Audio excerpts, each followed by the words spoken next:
अंग्रेजी बोलनी पैनी है। बोलांगे किस तरह? I love you.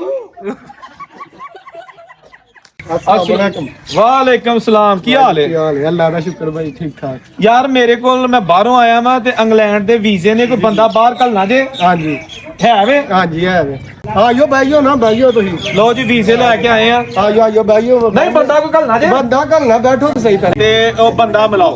बाली इधर आ जी। की हाल है? अस्सलाम वालेकुम। अच्छा जी तू बाहर जाना है? जी मैं जा। ਅੱਛਾ ਯਾਰ ਗੱਲ ਇਹ ਵੇ ਇਹ ਬੰਦਾ ਭੇਂਡੂ ਜਿਹਾ ਲੱਗਦਾ ਪਿਆ ਤੇ ਇਹਨੇ ਬਾਹਰ ਨਹੀਂ ਚੱਲਣਾ। ਮੈਨੂੰ ਚਾਹੀਦਾ ਕੋਈ ਅਪ ਟੂ ਡੇਟ ਬੰਦਾ। ਭਾਈ ਇਹ ਵੀ ਅਪ ਟੂ ਡੇਟ ਜੇ ਹੈ ਤੇ ਬਸ ਹੁਣ ਐਲਨ ਦੀ ਇਹਨੂੰ ਅੰਦਰ ਜਾ ਕੇ ਅਪ ਟੂ ਡੇਟ ਪਹਿਲਾਂ ਬਣਾ ਲੈ ਦੇ। ਬਣ ਕੇ ਆ ਜਾਣਾ।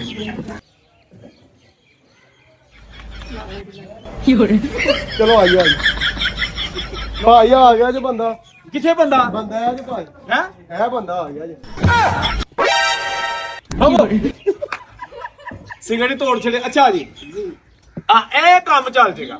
ਹੁਣ ਮੈਨੂੰ ਦੱਸੋ ਕਿ ਇੰਗਲੈਂਡ ਜਾਣਾ ਹੈ? ਇੰਗਲੈਂਡ ਬਾਹਰ ਬਾਹਰ ਤੁਰ ਜਾਓਗੇ? ਤੁਰ ਜਾਓਗੇ। ਉੱਥੇ ਅੰਗਰੇਜ਼ੀ ਬੋਲਣੀ ਪੈਣੀ ਹੈ। ਬੋਲਾਂਗੇ ਕਿਸ ਤਰ੍ਹਾਂ? I love you.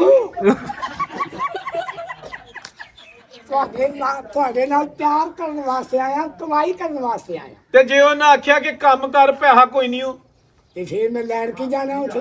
ਨਹੀਂ ਦੇਖੋ ਜੀ ਮੈਂ ਦੱਸਣਾ ਉੱਥੇ ਅਗਰ ਕੋਈ ਬੀਬੀ ਜਾਨੀ ਝੱਲ ਗਈ ਕਿ ਵਿਆਹ ਕਰ ਲੈ ਮੇਰੇ ਨਾਲ। ਨਹੀਂ ਨਹੀਂ ਉਹ ਨਹੀਂ ਕੰਮ ਕਰਨਾ, ਹਾਂ ਪੈਸੇ ਕਮਾਣੇ।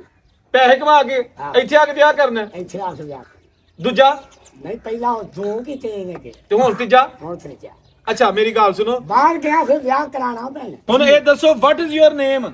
ਮੁਹੰਮਦ ਇਕਬਾਲ ਮੇਰਾ ਨਾਮ ਸਮਝ ਆ ਗਈ ਤਾਂ ਕਿ ਜੀ ਮੁਹੰਮਦ ਇਕਬਾਲ ਜੀ। ਅੱਛਾ ਆਰ ਯੂ ਮੈਰਿਡ? ਤੁਸੀਂ ਵਿਆਹੇ ਹੋ ਕਿ ਨਹੀਂ? ਵਿਆਹੇ ਆ। ਉਹ ਅੰਗਰੇਜ਼ੀ ਦੱਸਣਾ ਨਾ। ਵਿਆਹੇ ਸ਼ਾਦੀ ਹੋਈ ਹੈ। ਅੱਛਾ ਠੀਕ ਹੋ ਗਿਆ ਵੇ ਕਹਿੰਦਾ ਸ਼ਾਦੀ ਹੋਈ ਹੈ। ਹੌਲੀ ਹੌਲੀ ਅੰਗਰੇਜ਼ੀ ਬਾਹਰ ਨਿਕਲਣੀ ਸ਼ੁਰੂ ਹੋ ਗਈ ਹੈ। ਅੰਗਰੇਜ਼ੀ ਸਿੱਖੀ ਕਿੱਥੋਂ ਹੀ? ਜਨਾਬ ਇੱਥੇ ਪਰਾਂ ਨਾਲ ਕਲੋਈ ਪਿੰਡ ਲੈ ਪਿੰਡ 'ਚ ਸਿੱਖ ਲਈਏ। ਆ ਪਿੰਡ ਚ ਤੇ ਮਾਸਟਰ ਨੇ ਨਹੀਂ ਆਉਂਦੀ ਮਾਸਟਰ ਉੱਥੇ ਕੋਈ ਨਹੀਂ ਸੀ। ਤੇ ਕਿਹਦੇ ਕੋ ਸਿੱਖੀ ਫਿਰ? ਇਹ ਵੀ ਬਸ ਸਕੂਲੇ ਲੰਘ ਜਾਂਦਾ ਰਿਹਾ। ਕਿਸੇ ਦਾਈ ਕੋ ਸਿੱਖੀ?